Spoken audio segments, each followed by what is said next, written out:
The Tamils of the north and east are the original inhabitants of the island.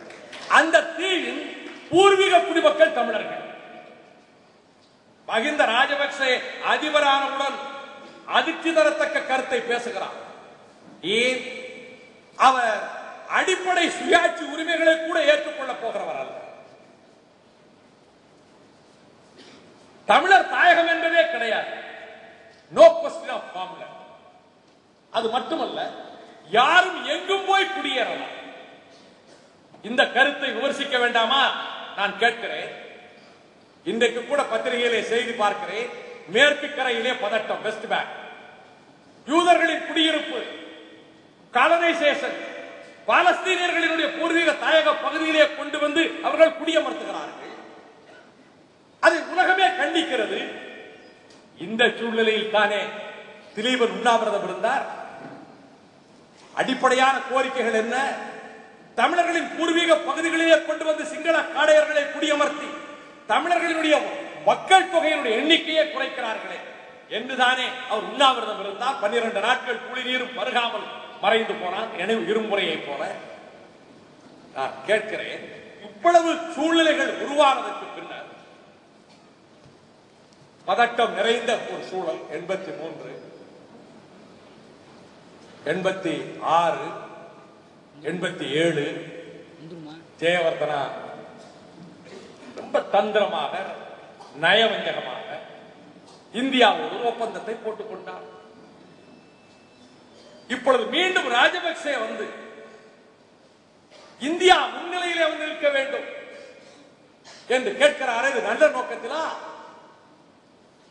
அகிலத்தின் அத்தாணி மண்டலத்தில் தமிழர்களுக்காக ஆராய்ச்சி மணி ஓசையை எழுப்பியது நார்வே நாடுதானே. அவர்கள்தானே 5 ஆண்டுகளுக்கு முன்னாலே குரல் கொடுத்தார்கள். 2 சிறுநீரகங்களும் பாதிக்கப்பட்டு மரணத்தின் விளிம்பிலே இருந்து உயிருக்கு போராடி கொண்டிருந்த பாலசிங்கத்தை நார்வே நாட்டுக்காரன் தானே கொண்டு போய் தன்னுடைய அரசாங்க செலவிலே அந்த உயிரை காப்பாற்றி கொடுத்தான். தமிழர்கள் எல்லா காலத்திலும் நார்வே இருக்கிற திக்கு நோக்கி தண்டனிட்டு நன்றி செலுத்த வேண்டும் என்று எங்கேயும் நான் கூறுவேன். அந்த நார்வே நாடுதானே இந்த பேச்சுவார்த்தைக்கு இடம் கொடுத்தது. நான் கேட்கிறேன், போர் நிறுத்தத்தை மீறக்கூடாது. அடிக்கடி பேசுகிறார்கள். போர் நிறுத்த மீறல்கள் புலிகள் செய்வதாக சொல்லுகிறார்கள். நான் நண்பர்களை சொல்லுவேன், போர் நிறுத்தம் யார் அறிவித்தது? முதலில் சொல்லுங்கள். போர் நிறுத்தத்தை அறிவித்தது விடுதலை புலிகள். தமிழீழ விடுதலை புலிகள் தான் போர் நிறுத்தத்தை அறிவித்தார்கள். 2000 ஆண்டு தேதி கூட பாருங்கள், அதே டிசம்பர் 24 தான். எந்த டிசம்பர் 24 இப்படி ஒரு கூட்டத்தை அண்ணன் தலைமையில், அண்ணன் முன்னிலையில் நானும் டாக்டர் ராமதாஸ் இங்கே கலந்து கொண்டு பேச வேண்டும் என்று முடிவெடுத்தோமோ, அறிவாசான் பெரியாருடைய நினைவு நாளில் அதே டிசம்பர் 24 தான் 2000 ஆண்டு போர் நிறுத்தத்தை விடுதலை புலிகள் அறிவித்தார்கள். They have declared unilateral ceasefire. April 24 வரையிலே அந்த ceasefire அவர்கள் பின்பற்றினார்கள். பயந்து கொண்டா சிங்கள ராணுவம் தாக்கிவிடும், அழித்துவிடும் என்று கவலைப்பட்டா இல்லை. நாங்கள் பலம் வாய்ந்தவர்கள் என்று யானை இரவிலே உலகத்துக்கு நிரூபித்து விட்டோம். உலகத்தில் யுத்தகால சரித்திரத்திலே, யுத்த களங்களை பற்றிய சரித்திரத்திலே இப்பொழுதுக்கு நிகரான ஒரு போர் நடந்ததில்லை என்று சொன்னவுடன் புலிகளில் அவன் பிரமிக்க வைக்கின்ற விதத்திலே பேசி பார்க்கிறார். உண்மையைத்தானே சொல்லுகிறேன்.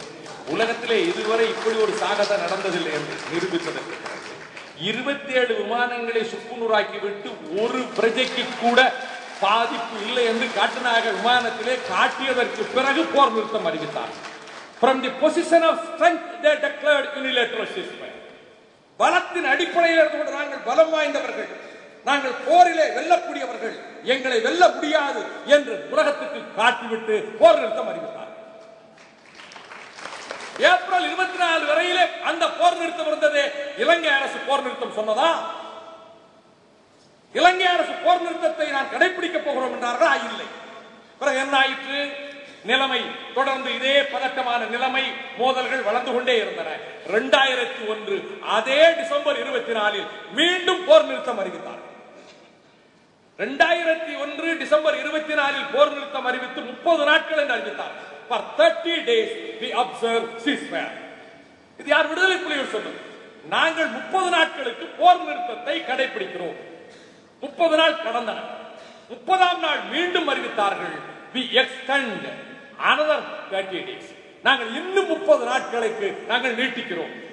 இன்னும் 30 நாட்களுக்கு நீட்டிக்கிறோம் என்று சொன்ன பிறகு பிப்ரவரி 24ஆம் தேதி வரையிலே நாள் இருக்கிறது என்று கருதுகிற வேளையில் கடைசி கட்டத்தில் பிப்ரவரி 22ஆம் தேதி 2002 பிப்ரவரி 22ஆம் தேதி சிங்கள அரசு விடுதலை புலிகளோடு சேர்ந்து நாங்களும் போர் நிறுத்தம் செய்கிறோம் என்று அறிவித்து போர் நிறுத்தத்திலே கையெழுத்திட்டார்.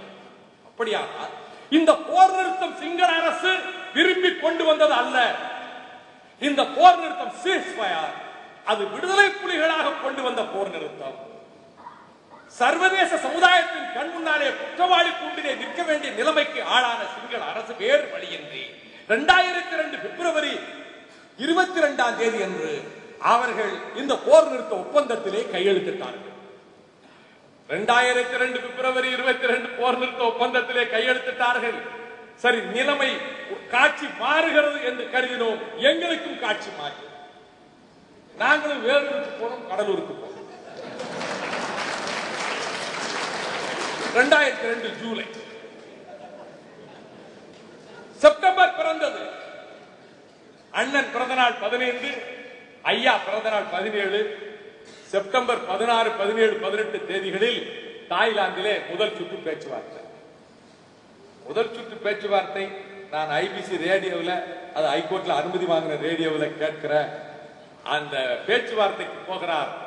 தமிழர்கள் தரப்பிலே, ஈழ தமிழர்கள் தரப்பிலிருந்து விடுதலை புலிகளின் பிரதிநிதியாக செல்லுகிற குழுவுக்கு தலைமை தாங்கி செல்லுகிறார் அருமை சகோதரர் ஆண்டன் பாலசிங்கம். அவர் போன உடனே தாய்லாந்து அரசாங்கம் சிகப்பு கம்பள வரவேற்பு எங்கெல்லாம் எப்படியெல்லாம் கிடைக்கிறது என்பதை நீங்கள் தெரிந்து கொள்ள வேண்டும். தாய்லாந்து அரசாங்கத்தினுடைய அதிபர் நம்முடைய பாலசிங்கம் அவர்களை யுவர் எக்ஸலன்சி இங்க வாருங்கள் என்று அழைக்கிறார். இந்த ஒலி அந்த ரேடியோவிலே வானொலியிலே கேட்கிற போது எப்படி இருந்திருக்கும். ஆக 16, 17, 18 தேதிகளில் முதல் சுற்று பேச்சுவார்த்தை செப்டம்பர் மாதம் தாய்லாந்தில்.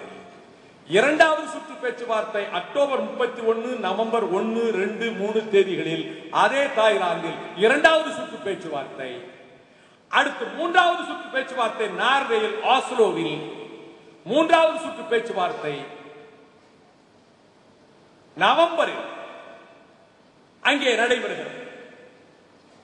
நவம்பருடைய கடைசி டிசம்பர் 2, 3, 4. நவம்பர் 25ஆம் தேதி சர்வதேச நாடுகள் தமிழர்களினுடைய பகுதிக்கு புனர்வாழ்வுக்கும் மறுசீரமைப்புக்கும் புனர்வாழ்வு கட்டமைப்புக்கும் இலங்கை அரசுக்கும் தமிழர்களுக்கும் இருதரப்புக்கும் நிதி வழங்குவதற்கு வருகிறோம் என்று உலக நாடுகள் முன்வருகின்றன. அமெரிக்கா உட்பட, ஐரோப்பிய யூனியன் உட்பட, ஜெர்மனி உட்பட, ஜப்பான் உட்பட $4 பில்லியன் $4 பில்லியன் மறுசீரமைப்புக்கும் புனர்வாழ்வு கட்டமைப்புக்கும் நாங்கள் தருகிறோம். இந்த கட்டத்தில் அமெரிக்க நாட்டினுடைய வெளிவிவகார துறையில் இருந்து வருகின்ற ஆர்பிட்டேஜ் ரிச்சர்ட் ஆர்பிட்டேஜ் யாழ்ப்பாணத்தை பார்த்துவிட்டு சொல்கிறார், இடிபாடுகளாக காட்சி அளிக்கிறது. எங்கே ராணுவ முகாமிட்டு இருக்கிறதா பிரச்சனைக்கு வருகிறேன். இன்றைக்கு ராணுவ முகாமிட்டு இருக்கிறதா அந்த பகுதிகள் தமிழர்களுடைய பகுதிகள் இடிபாடுகளாக காட்சி அளிக்கின்றன, காண சகிக்கவில்லை என்று சொல்கிறாரே. அந்த சூழ்நிலையில் மீண்டும் புனர்வாழ்வு கட்டமைப்புக்கு தருகிறோம் என்று சொல்லி ஒரே கூட்டத்தில் முதல் கட்டமாக 380 கோடி ரூபாய் கொடுக்கிறார். 18,000 கோடி ரூபாய் கொடுக்க உறுதி கொடுத்து விட்டார்கள். இப்படி நன்கொடை கொடுப்பதற்கு உலக நாடுகள் எல்லாம் முன்வந்த பிறகு என்ன சொன்னார்கள் தெரியுமா?